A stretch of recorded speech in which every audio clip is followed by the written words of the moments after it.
last.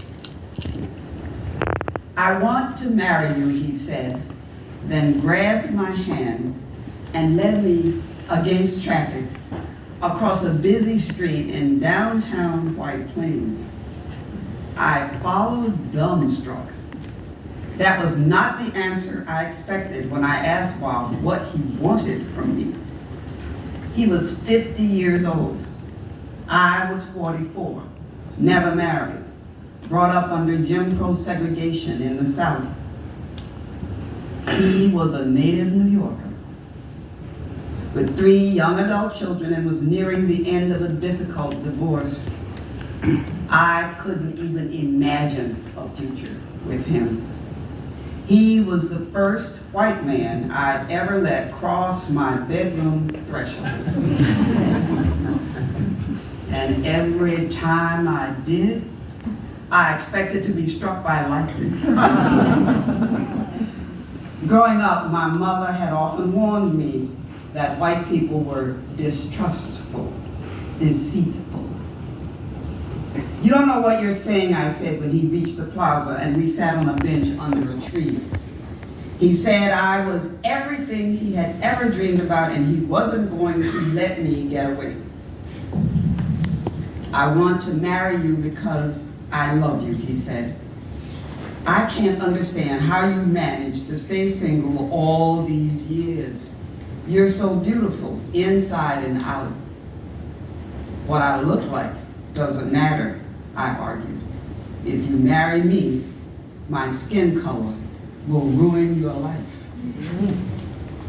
"Don't be silly," he said. "It's 1990. Interracial couples get married all the time." And I thought to myself, and I won't be one of them. Bob was smart, handsome, attentive, and sexy. I was not supposed to like him. I asked for time to think about what he had said. He kissed me and said, "Fate's on our side." That wasn't the first time Bob had given fate credit for our relationship, but he was wrong.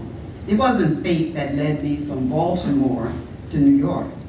I had come in search of literary fame and fortune.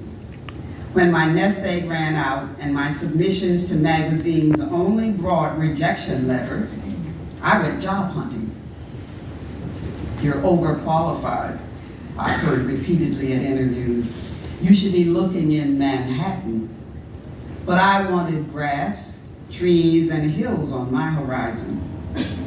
An ad for a secretarial position as a consulting engineering firm in a quiet country setting caught my attention. At the interview, I didn't mention my master's degree, political speech writing background, or experience as a librarian and teacher. Instead, I said that I could type, didn't smoke, and was willing to serve coffee to visitors. I got the job. Bob was an up-and-coming mechanical engineer at the company.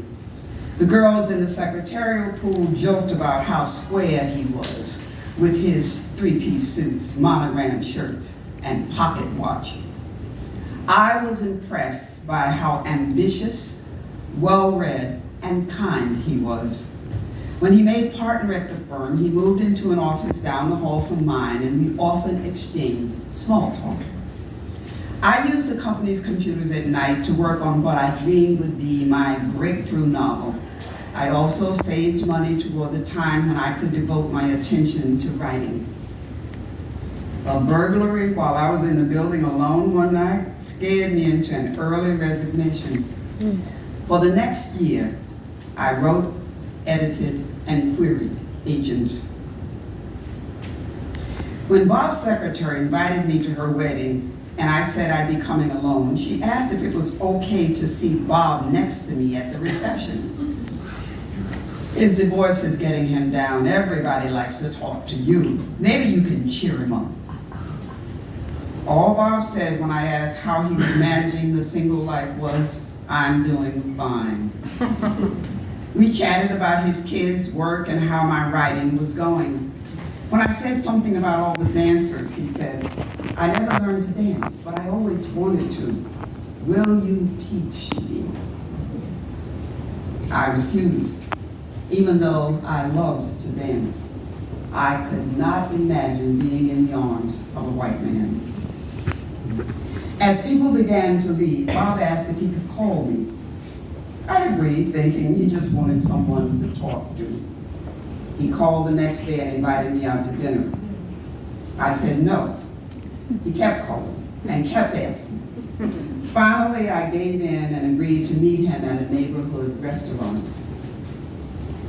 I could not believe how much I enjoyed myself until he walked me to my car and tried to kiss me.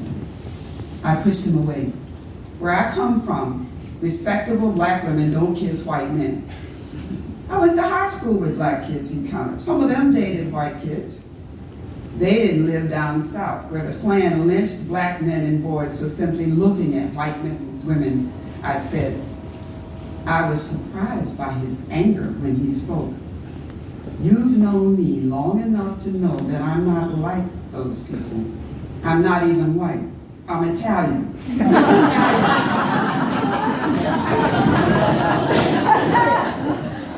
Italians are discriminated against too. He was right. In the 10 years that I had known him, I'd never heard him tell racially insensitive jokes or denigrate any ethnic group. He had treated me no differently than he treated the white women in the office, but I still could not look past his white skin.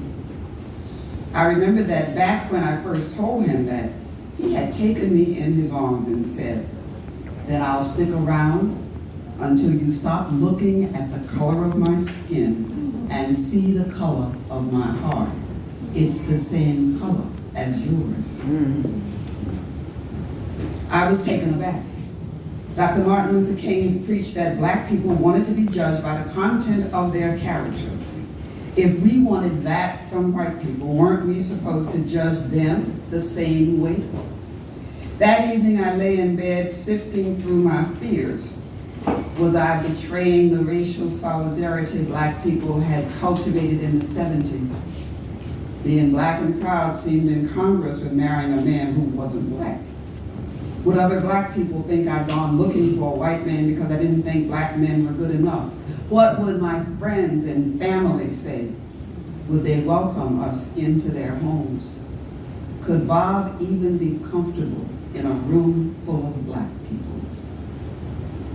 On top of everything else, I felt like I was betraying my personal family history. White men had robbed my father of his dignity when they blacklisted him from teaching after he refused to name fellow teachers who had joined the NAACP. Years of shameful menial labor drove him to alcoholism and aimless wandering around the South, where he died from an infectious disease acquired working in a Florida orange grove as a migrant worker. My family lost everything, including the respectable middle-class life my school-teaching mother craved. Alone, she struggled to raise 5 children in a place where white people did not wish her well. How could I marry a white man? But I really liked Bob. Wrapped in his arms, I sometimes forgot about skin color and marveled at how much alike we were. Was it really fate that had brought us together? Before I left Baltimore, a friend had told me I was still single because I was afraid of good men. He was right. I had avoided good men because I thought that if I fell in love with one, he might one day abandon me the way my father, a good man by all accounts, had abandoned my mother. But what if Bob is different? My life could turn out far better than my mother's, so the real question was I brave enough to take that chance? I decided to give in to my heart's desire and see what fate had in store for me. After trying not to love for so long, when I finally gave myself permission to not just like Bob, but to love him, it was like bobbing in an ocean. I kept reminding myself to be wary, to look for inconsistencies in his behavior, to expect some hidden flaw to erupt, to maintain some reserve that would sustain me when my joy turned to pain. But I couldn't.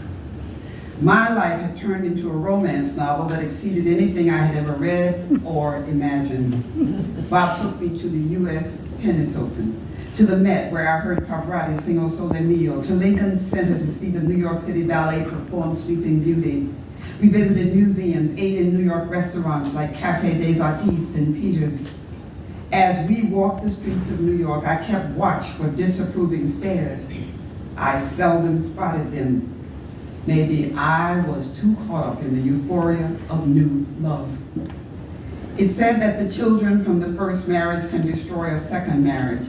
Because Bob's kids had worked in his company every summer, I knew them well. They were smart, polite, fun to be around, and willing workers.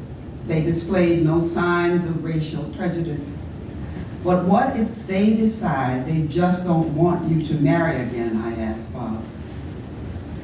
His answer, in time they'll understand. I've dedicated my life to giving them the advantages they need to succeed. Now it's my time to be happy. They won't change my mind. Once I understood the strength of Bob's intentions, I felt safe enough to marry him.